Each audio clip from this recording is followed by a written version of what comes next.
Hello everyone. Now I have one more question for you guys.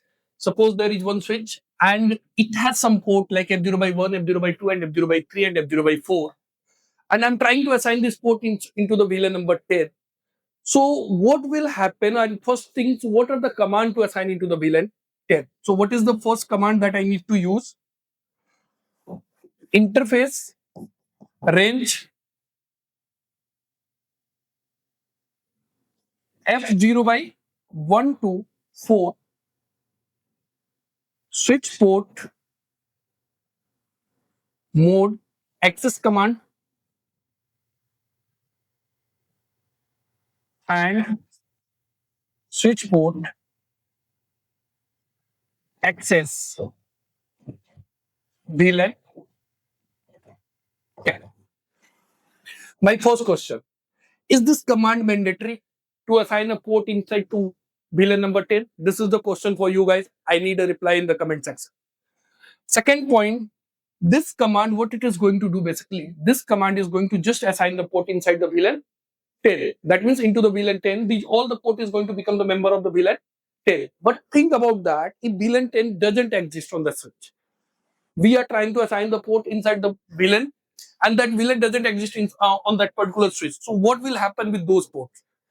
So in that case, guys, it's just going to give you the warning message, access VLAN does not exist and creating VLAN number 10, and this port is going to become the member of VLAN 10. So that means first, it's not necessary we need to create the VLAN first, and then after that we need to assign the port inside the VLAN. If we are directly going to assign the port inside the port VLAN will create automatically. But again, the question is, if this switches into the client mode, then what will happen?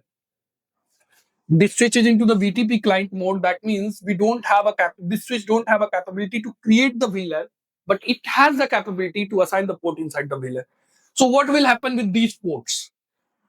So these port, if it is in client mode, these port will be moved inside the VLAN 10, but the VLAN, due to the VLAN inactive, these port will be into the down state. That means whatever the user is there, they will not able to communicate. Suppose user A, B, and C and D, these are the user. They have the IP address for the same subnet, but still they will not able to make the communication because of they are into the VLAN number 10, but the VLAN 10 is inactive. So what will be the status of this port? The port will be into the down state, basically.